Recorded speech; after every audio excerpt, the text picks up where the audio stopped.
This is the Practical Homeopathy Podcast, episode number 153 with Joette Calabrese. Hi, I'm Joette Calabrese, and I welcome you to our healthcare movement, yours, mine, and the countless men and women across the globe who have retaken control of their family's health with practical homeopathy.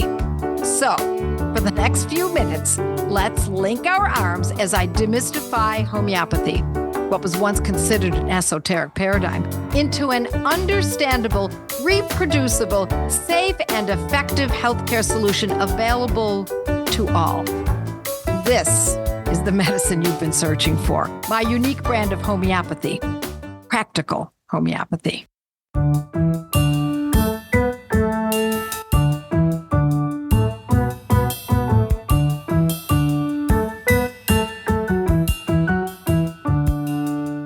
Welcome to the Practical Homeopathy Podcast. I'm Kate, and I'm thrilled to be here with you today as we explore the wisdom and real-life applications of practical homeopathy with Joette, where homeopathy is distilled down to be practical and accessible to moms, dads, grandparents, and even busy college students and skeptical uncles who just want results. Joette has spent her decades teaching families how to take the reins of their health using time-tested homeopathic protocols that are simple, effective, and most importantly, doable. Hi, Joette. Hi, Kate. We've got an interesting case to go over today, haven't we? Yes, we do. So we're going to talk about how to find the right medicine. So turning the tables a little bit, I think you're going to ask me some questions about a case that I've encountered recently. So let's get started. Yes, as I recall, this was a case of a young man, right? Right, yes. And he had some behavioral problems. Kate, why don't you explain what behavioral and plaguing thoughts and then an interesting history? Right. So we're going to focus on some of the emotional components of this case. There are some other things that came into play, but as you say, Joette, look at what symptoms are the most prominent. And it's clear in this case that the emotional component was definitely the most serious, the most dire of the symptoms. So I'll talk a little bit about it. There was some violent thoughts like wanting to kick people. So almost rage. And the person was, embarrassed by the fact that they're thinking this. They don't know where it's come from. But it was really plaguing thoughts of just wanting to reach out in anger. And I don't know if this person actually kicked the door at one point or not, but it was pretty severe as far as the almost depression and the rage. And he was talking about how he wanted to do that. He wanted to hurt someone. Yes. He wanted to kick someone or harm someone. And it turned out that he kicked the door, but that's as far as he went, at least as far as we know. Right. Yeah. I don't think it was action as much as, just those plaguing thoughts. Right. Mm-hmm. So how was this case opened, Kate? This person is someone that has used homeopathy on and off for years. So they did at one point take camphor. So this is a person whose mother has been using homeopathy on and off for years. So correct. Right. It's in his blood of sorts. He knows enough to start thinking this through and asking for some help homeopathically. Right.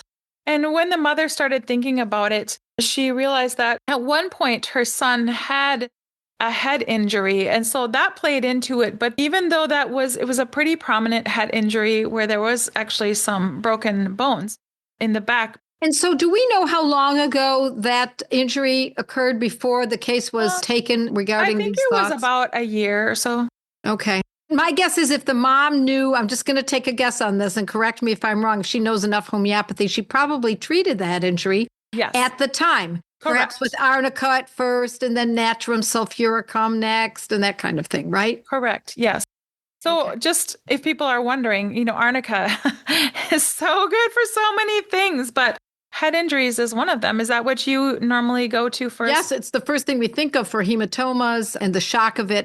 Pain, of course, but especially hematomas. That's the concern that we most have. Yes. Okay. So yes, that was a long time ago. And now there are these emotional components that are coming to the fore.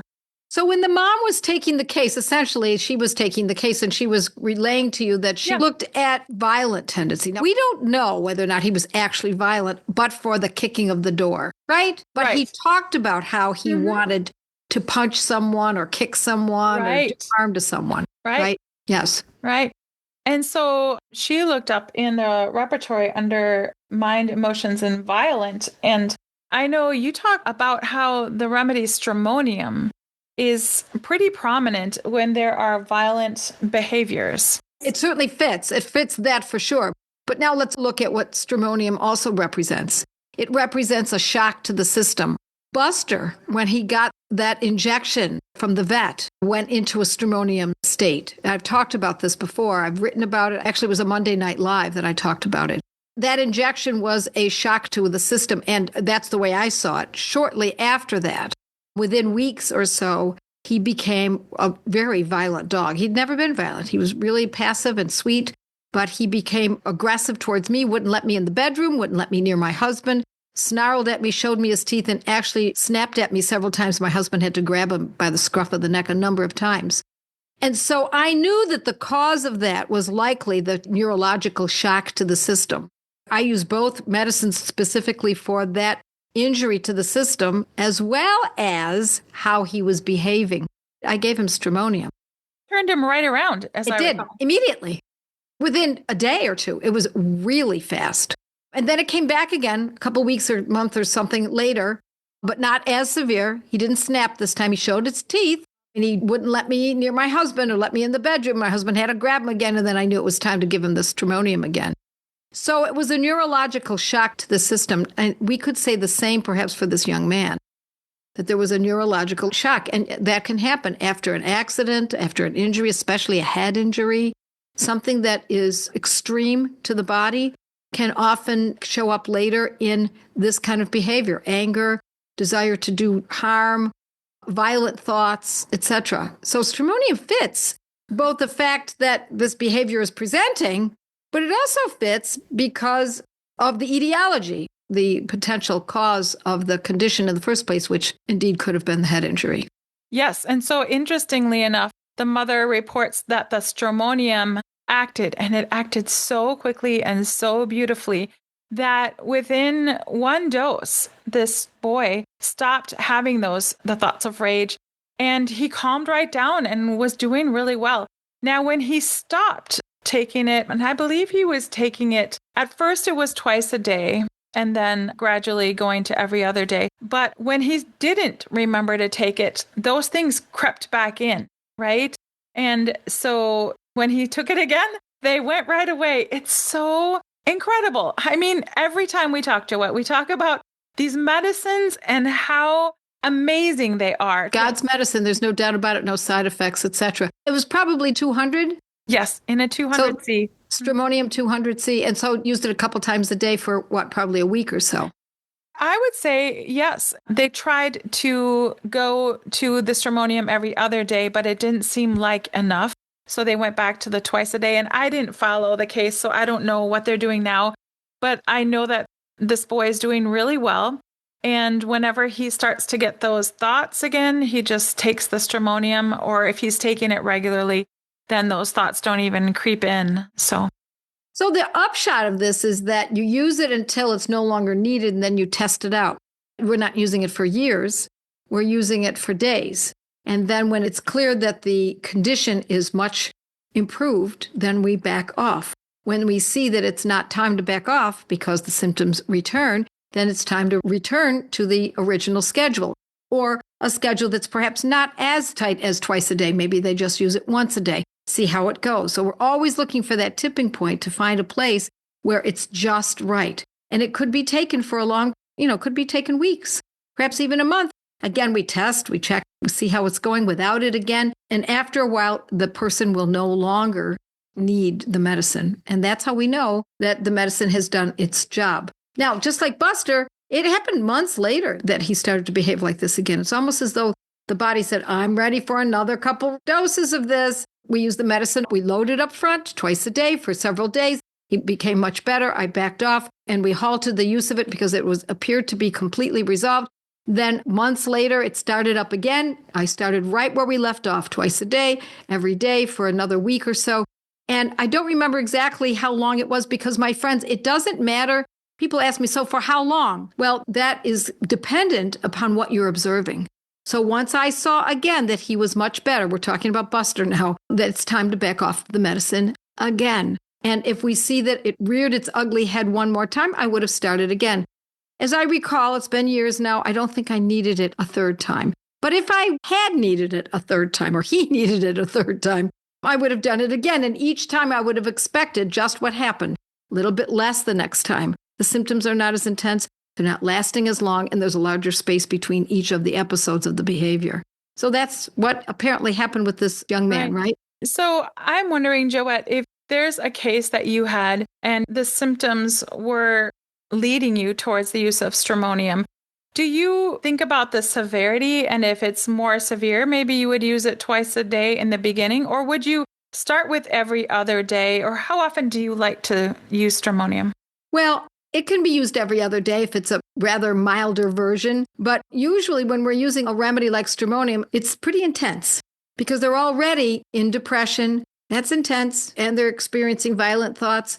I would say that's worth repeating it twice a day for a while. These are serious conditions, and it is something that needs to be addressed by someone who's experienced, a seasoned homeopath, a healthcare professional, someone like that. But I do want people to learn how this is done because it gives us freedom from worry that this could never be resolved or now they're going to need drugs, etc. And it can change someone's life in amazing ways. So thanks to these medicines that are so inexpensive. It's really unbelievable. Yeah, in this case, it changed at least 2 lives. We know about the mother and the son. My guess is it changed the life of his father and his siblings and his friends and his classmates and etc. Joette, thank you for helping us understand the use of stramonium and how to think about these emotional cases that can be complex. I appreciate your thoughts, and I think it's clarified some things in my mind, and I hope the listeners as well. I like the point that we've brought to the fore today, and that is most people don't know that it's possible that homeopathy can treat emotional and psychological conditions and events as well. Most people have believed that homeopathy is assigned to acutes like a cold or a flu or an ear infection, but no, there's even this. So this just helps people understand the universal ability of this medicine. So yeah, it was an interesting case. Thanks for bringing it, Kate. It's my honor to share many lessons on this simple method of using homeopathy for free without affiliates or advertising here in my podcasts, but also my blog posts and Monday Night Lives. But it's critical that you learn how to use these medicines properly. These podcasts should serve as only the beginning of your training. Peruse joetteslearningcenter.com to find fun study group opportunities and in-depth courses developed by subject. So with the proper training, you can join the thousands of students before you in developing the confidence and competence to protect the health of your family and loved ones with my brand of homeopathy. Practical Homeopathy. You just listened to a podcast from internationally acclaimed homeopath, public speaker, and author, the founder of the Academy of Practical Homeopathy, Joette Calabrese. Joette's podcasts are available on all your favorite podcast apps. To learn more and find out if homeopathy is a good fit for your health strategy, visit practicalhomeopathy.com.